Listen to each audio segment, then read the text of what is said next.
জাহিদুল যে নিজের বাড়ির সামনে নির্মমভাবে খুন হলো, কারা তাকে ভাড়া করে নিয়ে আসলো, কি কারণে ভাড়া করে নিয়ে আসলো। দর্শক, আপনাদেরকে বলেছি যে রাজনৈতিক খুনোখুনি, মারপিট, হামলা, পাল্টা হামলা, এই ঘটনাগুলো কিন্তু বেড়ে গেছে এবং এইসব ঘটনায় সবচেয়ে বেশি ভিকটিম হচ্ছে বিএনপি নেতাকর্মীরা।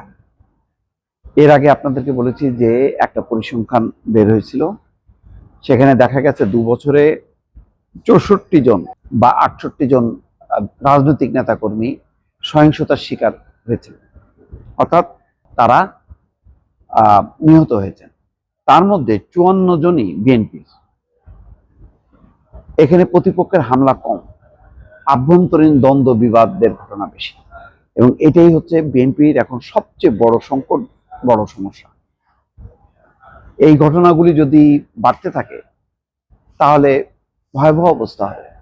তখন আর বিএনপি নিজেদের মধ্যে কোন্দল খুনোখুনি করতে করতে জনগণ থেকে বিচ্ছিন্ন হয়ে যাবে এবং জনগণ একটা বিরূপ ধারণা পোষণ করবে এবং যার সর্বনাশ সবার, সেটা নির্বাচন আস্তে আস্তে হয়ে যাবে। এখানে যে ঘটনাটা উল্লেখ করছি যে কিশোরগঞ্জে বিএনপি নেতা খুন হয়েছে, নির্মমভাবে বাড়ির সামনে তাকে কুপিয়ে হত্যা করা হয় এবং এই ঘটনার জন্য ঢাকা থেকে ভাড়া করে আনা হয় 3 খুনিকে। চিন্তা করেন, এরা হচ্ছে পেশাদার খুনি, তারা এসে একদম সরাসরি হত্যাযজ্ঞে অংশ নেয়।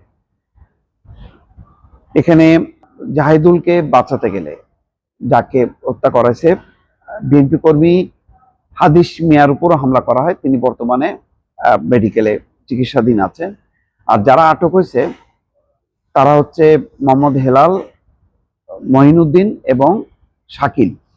তারা ওইসব অঞ্চলের, কিন্তু ঢাকা থেকে তারা মূলত এসছে।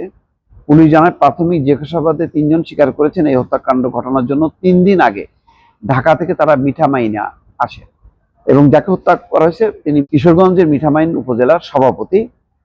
হামলার পর স্থানীয় ব্যক্তিদের সহায়তায় একজনকে ঘটনাস্থলে এবং পরে পুলিশের বিশেষ অভিযানে বুধবার গভীর রাতে 2 জনকে আটক করা হয়। বলা হয় যে তারা সরাসরি হত্যার সাথে সম্পৃক্ত, তাদেরকে ভাড়া করে আনা হয়েছে। কারা এই ভাড়া করলো, কেন ভাড়া করলো, এইটা একটা রহস্য রয়ে গেল। এখানে জাহিদুল আলম, যিনি খুনের শিকার হলেন, তিনি বিএনপি সভাপতির দায়িত্বে ছিলেন উপজেলার। অন্তর্বর্তীকালীন সময়ে মিঠামাইন বেড়িবাঁধে থাকা কয়েকটি মেহগনি গাছ কেটে ফেলার অভিযোগে উপজেলা সভাপতি জাহিদুল আলমের বিএনপির দলীয় সব পদ স্থগিত করা হয়।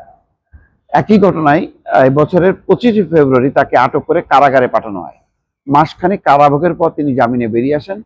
যদিও শুরু থেকে জাহিদুল বলছে যে এটা গাছ কাটার ঘটনাটা সত্য নয় এবং তিনি রাজনৈতিক প্রতিহিংসার শিকার, তিনি এই ঘটনায় জড়িত ছিলেন না, তাকে ফাঁসানো হয়েছে। 5 জুলাই তার সভাপতি পদের স্থগিতাদেশ প্রত্যাহার করা হয়, যদিও পদ স্থগিতাদেশের চিঠিটি তার মৃত্যুর পর জনসমক্ষে প্রকাশিত হয়। এখানে 2টা ঘটনা বোঝা যায় যে পদ স্থগিত যদি ষড়যন্ত্রই হয়, ষড়যন্ত্র করে ফাঁসানো হয়েছে, তার সভাপতির পদ স্থগিত করা হয়েছে, নিশ্চয়ই ওই সভাপতি পদে অন্য ব্যক্তিরা আগ্রহী ছিলেন এবং এটা নিয়ে একটা বিরোধ ছিল। ওই বিরোধের জেরে গাছ কাটার ঘটনায় তাকে ফাঁসানো হয়, জেলে যায় এবং যেহেতু তাকে আবার সভাপতির পদে আবার তার ফেরত আনা হয়, এতে হয়তো অন্য পক্ষ অখুশি, অন্য পক্ষের প্রতিহিংসার শিকার হন। কারণ রাজনৈতিক দ্বন্দ্ব বিবাদেই কিন্তু, আভ্যন্তরীণ রাজনৈতিক দ্বন্দ্ব বিবাদে এখন বিএনপি নেতাকর্মীরা সবচেয়ে বেশি খুন হচ্ছেন। আধিপত্য বিস্তার, দলীয় পদ পদবি, এসব নিয়ে মানে নিরন্তর একটা সংগ্রাম চলছে বিএনপির ভেতরে, তারই হয়তো একটা অংশ। যাই হোক, এখনো পর্যন্ত জাহিদুল যে নিজের বাড়ির সামনে নির্মমভাবে খুন হলো, কারা তাকে ভাড়া করে নিয়ে আসলো, কি কারণে ভাড়া করে নিয়ে আসলো, এইটার যদি সত্যিকারের তথ্য উন্মোচিত হয় তখনই বোঝা যাবে জাহিদুলের খুন হওয়ার পেছনে আসল রহস্য।